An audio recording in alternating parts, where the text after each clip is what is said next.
What is up, everybody? Happy Saturday, and welcome back to Talkin' Smack with Katie Mack. Today, we're going to try to cover things as fast as possible. I feel like every time I get on here, I just yap and yap and yap, and then I'm editing for hours after the fact. So I'm going to try to get through today's topics as quickly as possible, and just see how well I can do that. We're going to talk a little bit of college football, a little bit of an update on the NFL drama from last week, and then we're going to go over baseball, obviously. Now, first thing I want to go over, Bill Belichick going to coach UNC Chapel Hill. This is interesting for me because I currently live in Raleigh, North Carolina. I'm not a Chapel Hill fan, but I'm surrounded by a lot of people that are.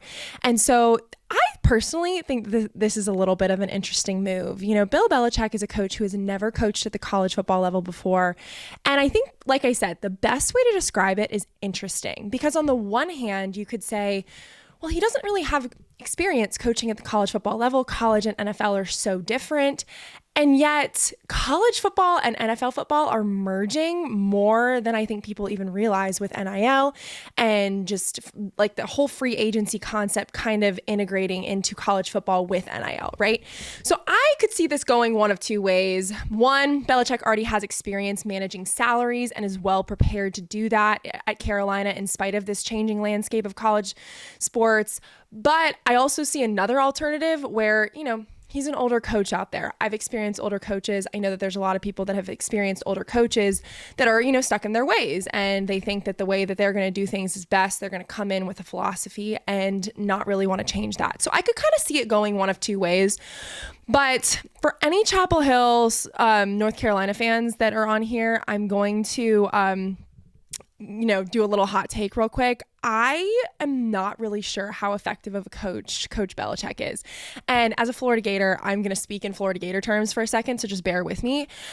He reminds me a lot of Urban Meyer in that, you know, Urban Meyer was really successful when he was at Florida. You know, he came in 2004, left in 2009, and while he was there, he was really effective. And I think a lot of his effectiveness as a coach really hinged on Tim Tebow because Tim Tebow was such a great college quarterback. And like the fact that Tim Tebow was there rallied so many other players from around the country and made them want to come to Florida and play. You know, one of the things that they all said in the Swamp Kings documentary is that Tebow committing made them want to commit there. You know, guys like Brandon Spikes and Percy Harvin, Aaron Hernandez, Major Wright, like you can go down the list. And you know, then Florida kind of falls apart when Urban Meyer leaves. Urban Meyer ends up going to Ohio State for a couple of years, isn't really that effective. He coaches a couple of years in the NFL, isn't really that effective. And I almost look at Bill Belichick and I see the same thing in that he was really effective when he was, you know, with the Patriots while Tom Brady was there.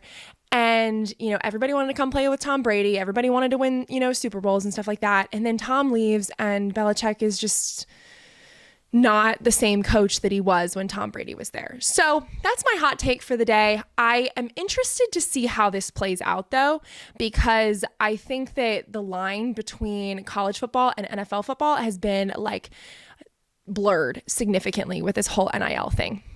Now, quick update on the Devondre Campbell situation. The 49ers did suspend him for the final 3 regular season games, which I honestly think was a really, really smart move by suspending him and not cutting him. If they had cut him, he would have been able to go potentially play for another team that would have picked him up. Although, let's be real, who seriously would have picked him up at this stage? But they don't have to pay him his salary. And, you know, again, his future in the NFL hangs in the balance. But honestly, in my opinion, he did this to himself.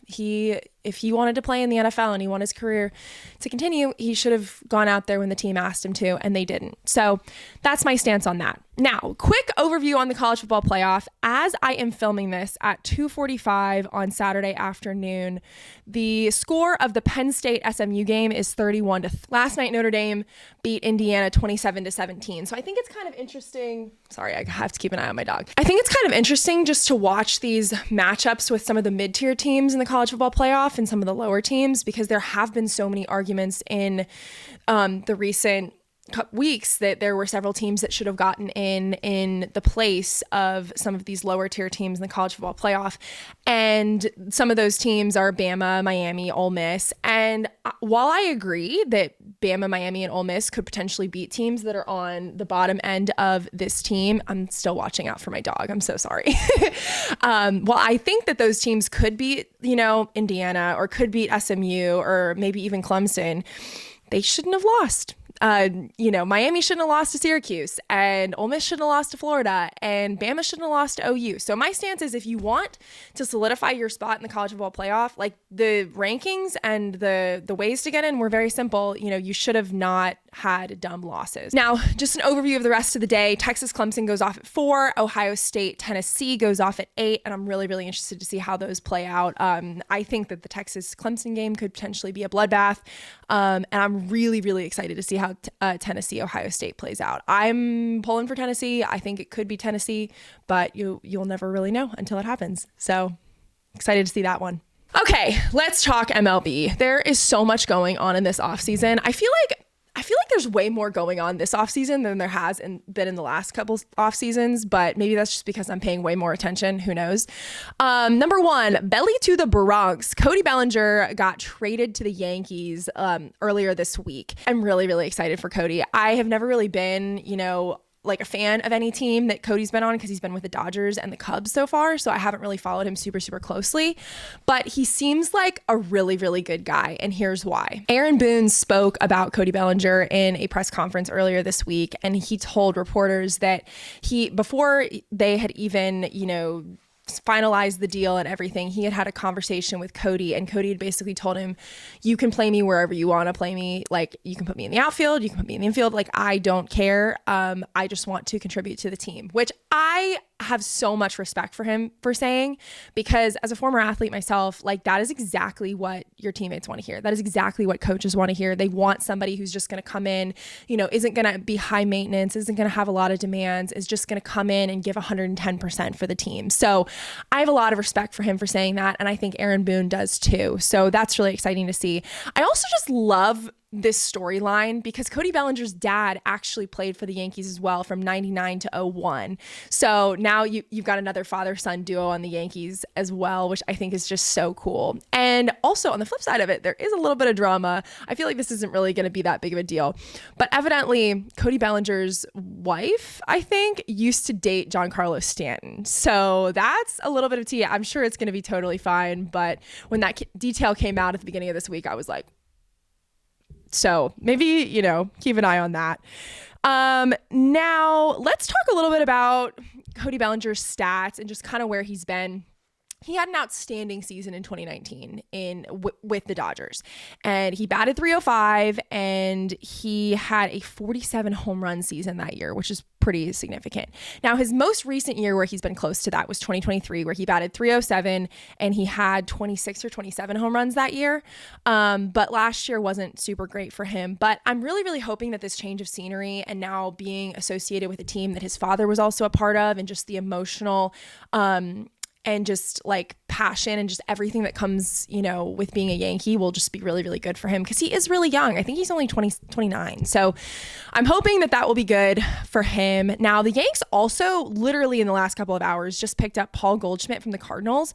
And this is good for the Yankees because honestly, their infield was getting really, really young between Anthony Volpe and Jazz Chisholm. So bringing in a veteran first baseman should be good for them just in the last couple of weeks when they've been losing some, older, more experienced players.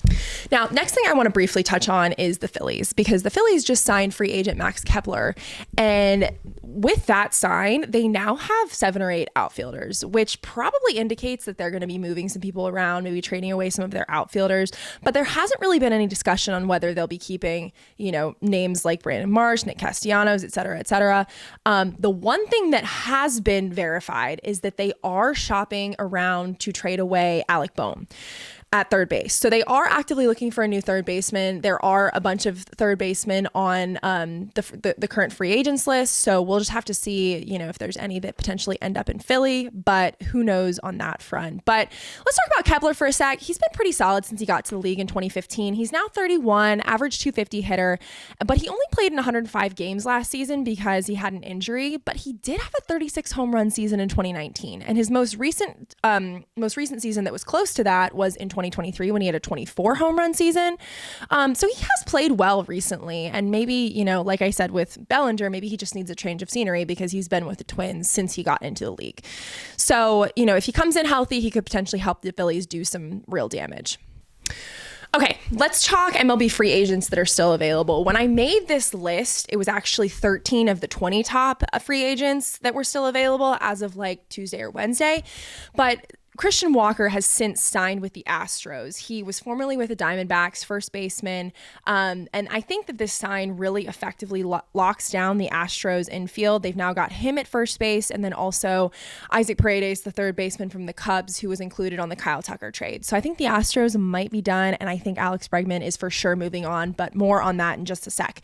Now, here are the 12 of the top 20 that are still available. Number 2, Roki Sasaki, pitcher from Japan, 2.10 ERA.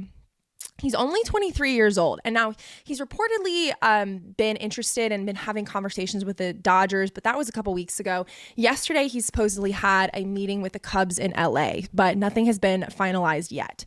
Number 3, Corbin Burns. We talked about him a little bit the last couple of weeks. He will be looking for a contract upwards of $218 million, which is what Max Fried got with the Yankees as a left-hand pitcher. But reportedly, as of 24 hours ago, the Red Sox are completely out of the mix, and he's predicted to sign upwards of $250 million with an NL West team. So that should be interesting to kind of see where he goes. Evidently, the Giants have been a big contender after losing Blake Snell, but we'll just have to see what kind of happens there. Now, number 5, Alex Bregman. It is, like I said, very unlikely that he ends up back with the Astros after Isaac Paredes ended up there in that Kyle Tucker trade package. And then, like I said, Christian Tucker signed a 3-year, $60 million deal yesterday. And the Red Sox, Mets, Tigers, Blue Jays are in conversation. But the MLB insiders actually think that the Red Sox could be his final landing spot. But nothing yet on this one. Now, number 7, Pete Alonso. So the rumor on this one is that he is unlikely to sign soon at all. Like, this is going to be 1 to 2 months before Pete Alonso makes a decision. So about a month ago, he declined his qualifying offer with the Mets for a longer term deal, but he reportedly wants something over $138 million with a minimum of 6 years. I really, really hope he ends up back at the Mets. I am sort of a bandwagon Mets fan, but we'll just have to see. Now, number 9, Jack Flaherty, he is reportedly eyeing an $88 million deal with the Orioles. This is good. The Orioles need this because they're most likely losing out on Corbin Burns because they can't pay for him. So 88 mil for, a new ace, that's probably a pretty solid deal. So if the Orioles are able to swing that one, I think that would be really, really good for them going into next season. Now, number 10, Sean Manaea, he is predicted to re-sign with the Mets thus far on a deal between $75 and $86 million. Nothing's been decided yet. Number 12, Anthony Santander, he's looking for a 5-year, $100 million deal. Red Sox, Yanks, Giants, and Tigers are in conversation. Number 13, Teoscar Hernandez, he wants a 3-year contract in the 22 to 24 mil range. Dodgers are still in, but Blue Jays and Red Sox are showing interest as well. Okay, number 14, Nick Pivetta. The Blue Jays are interested in him. This kind of makes sense because he is a Canadian native. So if he were to sign with the Blue Jays, that would 100% make sense. I don't foresee him going back to the Red Sox at all. I think the Red Sox are really, really looking to shake up their pitching rotation as they had the second worst overall ERA in the AL East in the last season. So that makes sense there. Number 18, Walker Buehler. As of 24 hours ago, he might be well on his way to the Cubs with a 3-year, $45 million deal. But there is a very real possibility that that changes because these deals change left and right all the time. And then the last one on this list, number 19, Tanner Scott. Now, there is literally no direction that he could possibly go yet. There has been a lot of interest for him across the board. He was originally drafted with Baltimore, then with the Marlins for 3 seasons, and now most recently he's been with the Padres for 1 season. Overall, 3.56 career ERA with a 1.18 ERA in 2023 across 45 innings pitched, and then a 2.73 ERA in 2024 with 26 innings pitched. So Tanner Scott's landing place is still very much up in the air, but I really think he could be one of the most underrated players on this list. Now, I do want to briefly touch on a really, really funny thing that happened this week. This cracked me up. As a certified Astros hater, this cracked me up. So Nolan Arenado has been the subject of a bunch of trade deals in the last couple of weeks. He has said that he is open to being traded to the Phillies, Mets, Red Sox, Dodgers, Padres, and Angels. The first 5, I'm like, okay. And then Angels, I'm like, how does that... One of these is not like the other. So that's definitely a weird list, but I digress. So the Astros are obviously not on that list. Well, the Astros tried to acquire him from the Cardinals. The Cardinals tried to trade him to the Astros, and he used his no trade clause in his contract to block that trade, which I'm sorry. That is the funniest thing to happen all week. Like I said, as a certified Astros hater, I was peeing myself laughing because I wouldn't want to play for the Astros either. I see your 6 teams, you know, you do your thing, but that sent me. Anyways, that's all I've got for you guys today. Thank you so much for watching. And if you guys have anything that you'd want to see me talk about or maybe dissect in a little bit more detail, like please let me know in the comments once I figure out how to work the comments.